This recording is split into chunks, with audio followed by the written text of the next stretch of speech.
estamos falando diretamente da Volvo do Brasil. Nosso entrevistado é Bernardo Fedalto, diretor comercial da Volvo. Bernardo, bem-vindo ao programa. Muito obrigado. Obrigado por aceitar nosso convite. É um prazer. Bernardo, estamos sentados literalmente aonde? Numa cabine de um FH novo, que nós recém lançamos em outubro. E essa que nós chamamos de uma cabine split, ou seja, uma cabine dividida, de tal forma que os nossos clientes podem entrar aqui na cabine e ver, passar por ela e ver todas as tecnologias e o conforto que nós oferecemos ao nosso motorista. Bernardo, hoje a tecnologia embarcada é uma melhoria contínua das montadoras e a Volvo é característica por isso no mercado, tanto na segurança quanto na tecnologia. Hoje um GPS integrado a um software faz aí leitura topográfica da estrada. É verdade. O motorista, o caminhoneiro brasileiro busca essa tecnologia no ponto de venda hoje? É um fator e um diferencial? Sem dúvida nenhuma é um diferencial que irá para o futuro. Eu diria que nós estamos iniciando esse processo no Brasil. Nós sempre dizemos que o produto mais moderno fabricado no Brasil é esse caminhão, é o FH. Não existe nenhum automóvel, nenhum veículo produzido no Brasil mais moderno que esse caminhão. E nós trouxemos para o Brasil o que há de mais novo em tecnologia. Então o caminhoneiro vai poder programar a viagem, inclusive pré-escolher a estrada. Então se ele passar uma vez numa estrada, ele marca a topografia, e quando ele vai passar na próxima vez, se ele colocar no piloto automático, o caminhão vai trocar as marchas, vai colocar a potência de acordo com a topografia que ele já conhece e utilizando a potência adequada à carga que ele está transportando. Então o caminhoneiro propriamente não vai ter uma atividade de trocar marchas, de acelerar. Ele poderá operar o caminhão somente dirigindo. Isso aumenta a segurança e baixa o custo operacional, que é o que importa, né? Nós temos que baixar o custo da tonelada transportada para o país. Obviamente isso vai depender um pouquinho da infraestrutura. Nas estradas onde você tem uma infraestrutura adequada, você vai poder usar essa tecnologia. Infelizmente no Brasil isso pode ser utilizado em poucas estradas brasileiras, face à infraestrutura que está atrasada em função comparado com a tecnologia que nós temos hoje no Brasil. Falando um pouco da sua carreira agora, Bernardo, você entrou aqui como estagiário em 1979. Exatamente. Você formou-se em engenharia mecânica e administração. Certo. E virou diretor comercial da Volvo. Nessa trajetória, o seu papel de liderança nata, que vem no seu DNA, como ele vem te ajudado ao longo do tempo nessa gestão plena aí? Eu acho que não só eu aqui na Volvo, mas vários colegas começamos junto com a empresa. Tivemos a oportunidade de crescer junto com a empresa, de ver o desenvolvimento da empresa. E o aspecto de liderança, não só meu, mas também desses colegas, é no sentido de ter muita abertura, de escutar muito os nossos pares. As nossas portas não estão fechadas, aliás, poucos de nós temos salas fechadas, e quando são salas, elas estão com a porta sempre aberta. E nós escutamos muitos colaboradores, muitos nossos colegas. Somos sempre, porque não existe ninguém realmente com a verdade sobre aquela decisão. Então é melhor escutar. Tomar a decisão em conjunto é muito mais racional e muito menos risco de você errar na decisão. Então o processo que nós adotamos na empresa, e não é só meu, é no sentido de ouvir muitos colegas, muitos pares, e tomar uma decisão baseada nas melhores informações que tem disponíveis. A gente sabe que a bola de cristal nem sempre está clara, né? Então utilizar mais informações, outras opiniões, nos leva a tomar uma decisão menos errada, porque às vezes acontecem os erros. Mas a gente tenta minimizar através da utilização de escutar, discutir, avaliar e daí ponderar em conjunto qual é a decisão tomada. E durante a sua carreira, você saiu da área técnica e veio para a área comercial, hoje certo. Dirigindo a operação de caminhões da Volvo no Brasil. A gente sempre diz que todos os departamentos cumprem o seu papel no planejamento e no final sobra o departamento de marketing, o departamento comercial e todo mundo olhando para eles e dizendo, bom, agora vendam. E ainda tem uma última olhada, que é o departamento de marketing para a área comercial, dizendo, agora venda. Como é lidar com essa pressão e com essa palavra chamada meta aí todo mês, diariamente? A gente sempre diz de que quem entra na área comercial, ele tem que se acostumar com a meta. Não mais como um problema, mas como uma característica do negócio. Nós temos que vender X veículos, X número de peças, X contratos de manutenção, assim, uma série de metas que nós temos. E isso não é um problema, mas isso é uma característica da área. A gente tem que aceitar isso como parte do nosso dia a dia. São difíceis, são desafiadoras, muitas vezes o mercado não ajuda. Você hoje, uma situação atual que você vê uma certa macroeconomia complicada, e você diz, puxa, mas eu tenho que entregar o resultado. E aí você começa a criar, até tem um colega nosso que fala assim, não vamos falar em crise, vamos tirar o S de crise e vamos criar alternativas para isso. Então faz parte do nosso negócio, essa é a forma que você tem que encarar a área comercial. Não como, puxa, eu tenho uma grande meta para atingir. Não, eu tenho uma meta para atingir. Faz parte do meu negócio isso. E encarar isso como um prazer e não como um problema. Acho que esse é o grande segredo. Encare como um prazer e não como um desafio, não no aspecto desafio negativo, mas no aspecto do desafio como positivo, né? Quando a gente faz um paralelo com o esporte, ninguém faz esporte porque é obrigado, né? Todo mundo faz um esporte porque gosta daquilo. Então o desafio de você bater um recorde num esporte tem que ser encarado na área de vendas como um desafio de bater aquele recorde, mas com o mesmo prazer que você joga futebol, você joga vôlei, você joga basquete, você nada. Você tem que encarar a venda como um prazer. Aquilo que você faz é porque você gosta. Você não está naquela cadeira porque alguém te obrigou a sentar lá. Você está naquela cadeira porque você optou por isso. Na tua vida, e você falou, minha vida começou na área técnica, eu era responsável dentro da assistência técnica e não tem nenhuma área mais desafiadora que a assistência técnica, porque ele é o pronto-socorro, né? Fazendo um paralelo com o hospital. Se você gosta dessa área, trabalha nessa área. Se você tem tendências para a área comercial, que é o meu caso, que eu gostava da área comercial, gosto da área comercial, fui para a área de vendas, mas eu fui por opção. Eu não fui porque me obrigaram a ir para a área de vendas. Eu tive a opção de escolher continuar na carreira técnica, ir para engenharia, desenvolvimento de produto, que é super importante, e nós somos muito baseados em produto, mas eu tive a opção de ir para a área comercial. Então eu não reclamo se eu tenho que viajar, eu não reclamo se eu tenho que jantar com clientes, eu não reclamo de ter as metas, porque a gente faz isso com prazer. E toda a equipe, a gente sempre diz, se você não está feliz naquela função, procure outras. O mundo é muito aberto, você não é obrigado a fazer aquilo que você não gosta. E fazer o que gosta fica mais fácil. A Volvo tem uma relação para lá de especial com concessionário, com vendas, com pós-vendas. Você não é um diretor só de sala, computador, indicadores, é um homem de rodar o mercado. Qual tem sido a sua grande missão no mercado com esses concessionários e esses licenciados e principalmente os programas de pós-venda? O grande desafio que a gente tem é como é que você mantém o teu corpo de vendas, seja de vendas ou de pós-venda, porque nós sempre temos o conceito de que nós temos que vender o pós-venda, vender serviço, vender peças. Tudo é venda. De como é que você mantém esse pessoal motivado e criativo. Então nós gastamos muito tempo conversando, viajando e conversando com os concessionários, com os gerentes de vendas, com os proprietários, com os dirigentes, no sentido de entender as tendências daquele mercado. Então é muito comum, ao invés de nós olhamos gráficos, naturalmente, a gente olha os números, vê tendências, etc., na parte do Excel, das planilhas, mas também da sensibilidade. O que vai acontecer? Qual é a tendência do cliente? O que o cliente realmente está precisando? Porque perguntar para o cliente é um fator, mas nem sempre nós, como clientes, sabemos exatamente o que nós queremos como produto. Então você tem que identificar uma necessidade e aí desenvolver alguma coisa que atenda àquela necessidade.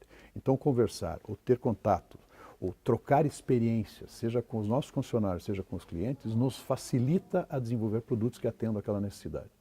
Ninguém pede para você desenvolver um contrato de manutenção. Todo mundo pede para você assim, eu quero que meu caminhão não pare de rodar. Esse é o pedido. Eu não quero que ele pare.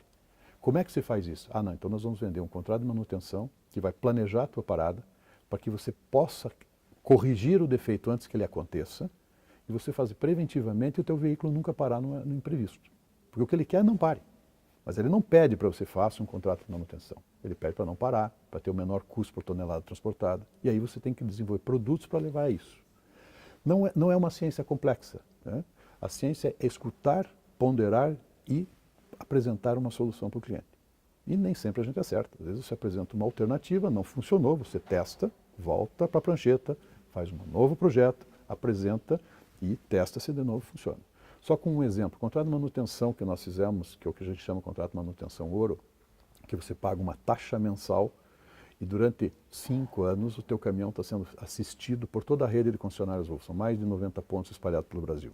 Em qualquer lugar que se parar, ele vai fazer a manutenção. Quando nós fizemos isso, eles diziam assim, vocês são loucos. Você vai comprar um caminhão zero e vai começar a pagar manutenção desde o primeiro mês. Ninguém quer isso. Todo mundo quer comprar um caminhão zero para não gastar nada. É verdade. Só que o pagando por mês uma certa taxa, ele consegue prever qual é o custo de operação desse caminhão durante 5 anos. Então ele sabe que o frete dele vai ser estabelecido em cima do consumo de combustível que ele conhece, consumo de pneu que ele conhece, o consumo de manutenção que ele não conhecia passa a conhecer, o custo do motorista ele também sabe. E aí ele tem uma planilha que ele sabe, se eu cobrar X por frete, eu vou ter um lucro de Y. E sabe disso por um período de longo prazo. A previsibilidade é uma coisa que no Brasil da inflação antiga, a gente tinha dificuldade de fazer. Mas o Brasil, onde a economia está mais estável, é muito importante. Mais importante se você sabe se você vai ganhar hoje, se você vai saber se você vai ganhar ao longo do tempo. Então nós estamos criando mecanismos de forma que o cliente possa planejar o negócio dele de longo prazo. E com essa previsibilidade nós temos crescido a participação do mercado cada dia mais. Bernardo, a Volvo vem de resultados brilhantes em 2013, 2014. 2014 foram mais de 19.700 emplacamentos, Sim. líder no segmento pesado. Temos, porém, um Finame que foi aí de 6,5 para 9 para pequenas empresas e agora 10 as grandes empresas como taxa de financiamento, apenas com financiamento parcial do bem. Certo. Quais são os grandes desafios agora para 2015 diante desse cenário? Sem dúvida nenhuma, o Finame tem um fator muito importante. Se você fizer estatisticamente o quanto ele representa no segmento de pesado, chega a ser acima de 90%. No segmento de semi-pesados é um pouco menos, da ordem de 75%, mas então é muito importante. Por que ele é importante? Porque um financiamento normal, ano passado, se pagava 19% ao ano e o Finame era 6%. Hoje subiu para, se você fizer um 9,5% ou 10%, se você complementar um pouquinho, acaba virando 12%. Né? Ainda é competitivo em relação aos financiamentos existentes no mercado. Né? Mas, sem dúvida, é uma grande mudança. Agora, nós temos que lembrar o seguinte, ninguém compra caminhão para colocar na garagem. Né? Então, o ano passado, mesmo com taxas boas, algumas pessoas não compraram porque não tinham contratos para fazer. Como agora, com taxa muito superior ao do ano passado, tem gente comprando caminhão porque tem um contrato para transportar. E ainda a taxa Finame é melhor do que a taxa de mercado normal. Então tem um efeito, não vamos discutir isso, realmente é importante esse efeito, ele causa uma redução do tamanho do mercado, sem dúvida nenhuma, mas mais importante que o Finame é ter uma economia com credibilidade e um crescimento. Tá? Então, eu diria que hoje a queda do mercado de 2015 que a gente está verificando está muito mais ligada à macroeconomia como um todo e à confiança do transportador do que propriamente na taxa Finame. Tem um peso, não vamos diminuir isso, é importante, mas é mais importante um crescimento da economia como um todo do que propriamente a taxa do Finame. A Volvo Mundial tem várias unidades de negócio e várias empresas, né? Empresas na Índia, Sim. com foco no transporte coletivo, a Renault Trucks na Europa, na América do Norte. A MEC. A MEC, e um dos desafios sempre é aumentar o índice de nacionalização do produto, isso para as montadoras em geral. Em que momento nós estamos hoje com os produtos Volvo com relação a isso? Todos os nossos produtos têm um índice de nacionalização acima de 60%. Na média dá em torno de 70% e alguma coisa por cento já é nacional, fabricado no Brasil. Tá? Nós temos um grande desafio no Brasil, não só para a Volvo, mas para qualquer indústria, de produzir no Brasil modelos competitivos. Se você fizer um paralelo entre o custo do caminhão no Brasil e o custo desse mesmo caminhão na Suécia, em dólares, antes do dólar pular a 3,20, ele estava mais barato na Suécia do que estava no Brasil. Tá? Então nós tínhamos um problema de competitividade do nosso produto para exportar. Com a nova taxa do dólar, essa competitividade fica mais razoável. Tá? Mas o nosso desafio é produzir no Brasil mais barato. Não tem sentido que os produtos feitos aqui custem mais caro do que feito fora daqui.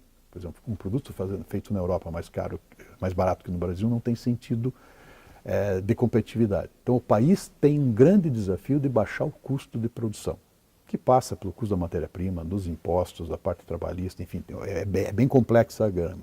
Mas esse é um desafio para o país, não é um desafio exclusivamente para a Volvo.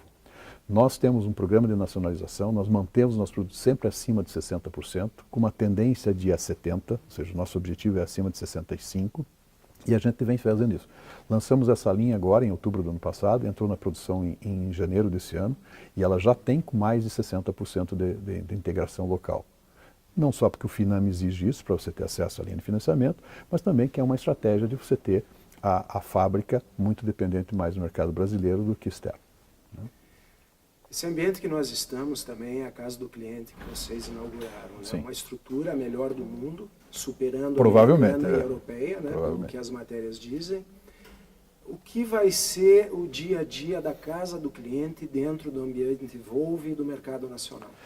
Nós até chamamos de casa do cliente porque nós costumamos receber praticamente toda semana alguns clientes aqui. Então nós fazemos eventos para apresentar nossos produtos não só o que nós chamamos de hard products, ou seja, o caminhão, mas também os soft products, ou seja, peças, serviço, contrato de manutenção, telemática, financiamentos, enfim, nós temos uma série de produtos que nós oferecemos ao cliente. Então nós recebemos aqui, apresentamos, é um espaço muito agradável, onde nós podemos conviver com o cliente e aquilo que eu te falei, ouvi-lo, da sua necessidade para apresentar um novo produto a ele. Esse é o que nós fazemos. Então nós vamos manter sempre recebendo gente aqui na nossa casa, do cliente. E assim, o que estabelece, posiciona e perdura as marcas, uma grande parte disso está em cima da ação de relacionamento. Sem dúvida. Esse sempre é um foco da Volvo em todas as suas operações? Nós temos como relacionamento como o nosso grande diferencial. A gente incentiva muito a rede a fazer eventos com clientes com muita frequência. Tá? Estivemos anteontem com um almoço com clientes, semana que vem vamos estar com um jantar, ou seja, toda semana alguém da Volvo, alguém da nossa rede de concessionários Volvo está fazendo algum evento com o cliente que não é só apresentar o produto para a venda, mas de conviver com ele e entender a necessidade que ele tem. Se ele está, o frete dele, ganhando dinheiro, com uma rentabilidade boa, ele está muito mais aberto a uma renovação de frota. Se ele está com uma operação mais apertada, ele está menos aberto a esse processo de renovação. Então, nós sempre estamos em contato com eles. E o relacionamento faz o diferencial. O relacionamento não garante a venda. O relacionamento garante para nós a oportunidade da venda. E é isso que a gente investe muito. Nós sempre dizemos, só fazendo um complemento, de que só existe um cliente, aquele que compra os nossos produtos. Nós não gostamos muito da expressão cliente interno, né, que é muito usado na área de administração. A gente questiona um pouco de que a área de engenharia, a área de vendas, a área de compras, somos clientes internos uns dos outros. Isso, conceitualmente, é bacana. Não, eu tenho que te atender bem porque você é meu cliente. Mas você não é meu cliente, você é meu parceiro para atender o único cliente que nós temos, que é aquele que compra os caminhões e os serviços Volvo lá na ponta. Então você é meu sócio. Então a área de compras, a área de engenharia, a área de produção, ela é sócia e parceira da área de vendas para que a gente atenda aquele cliente bem. Então esse é um conceito que foi muito em moda nas administrações do passado, na literatura, do cliente interno. Nós não gostamos dessa expressão. A gente gosta assim, todos nós estamos aqui para atender um único cliente, que é aquele que compra o nosso produto final. O concessionário não é o nosso cliente. Nós não olhamos o concessionário como um cliente da Volvo. O concessionário é o nosso braço de distribuição, mas ele é um membro da cadeia de distribuição, não o nosso cliente. O cliente é quem compra caminhão, peças, serviços e contratos de manutenção. Eu tive a oportunidade de estar o mês passado em cooperativas como Cocamar e Coamo. A Coamo é a maior da América Latina, a Cocamar é uma das maiores também do país, no Porto de Paranaguá com a chefia da área comercial. E sempre existe uma grande expectativa do mercado nesse Brasil que dá certo, principalmente no agronegócio e na agricultura. Existe também, por parte da Volvo, essa expectativa das safras? Nós acompanhamos a safra muito de perto, né? A safra tem um grande efeito na venda de veículos pesados, menos nos semi-pesados, mas no pesado tem um grande efeito. Se você pegar as curvas históricas, normalmente quando a safra sobe, a venda de caminhões pesados sobe. É mais ou menos paralela, né? Nós tivemos nos últimos 5 anos, e aí fruto de um Finame com taxa muito competitiva, uma venda de caminhões superiores ao crescimento da safra, se você fizer a proporção. Então se diz, houve uma pré-compra de caminhões aproveitando a condição de financiamentos boa e também de safras boas, o que está resultando no ano de 2015 uma pequena redução da venda de caminhões proporcional à safra. A safra, dizem todos os especialistas, que será recorde, né? Os preços da commodities, apesar de cair, são compensados com a valorização do dólar. Então o negócio para a agricultura está bem, né? E deveria ter um resultado direto no segmento de caminhões pesados. O que a gente tem percebido é que está tendo um resultado inferior ao que nós esperávamos, fruto um pouco do Finame mais caro e fruto de uma compra que foi feita nos últimos anos que foi muito boa, né? Então existe a possibilidade desse agricultor, que está ligado ao agronegócio, aguardar um pouco e fazer uma renovação um pouquinho menor do que poderia ser esperado, né? Mas é normal, isso acontece, isso é um ajuste de mercado e que a gente acredita deve retornar porque as safras não têm nenhuma perspectiva de queda, tem perspectiva de um crescimento constante no país, né? Tivemos a oportunidade hoje de entrevistar Bernardo Fedalto, diretor da operação de caminhões da Volvo no Brasil, aqui na casa do cliente, na cabine do FH. Bernardo, obrigado pela sua presença. Obrigado pela oportunidade. E podemos seguir o trecho? Vamos lá, que é isso que produz, né? Vamos embora então. Até a próxima.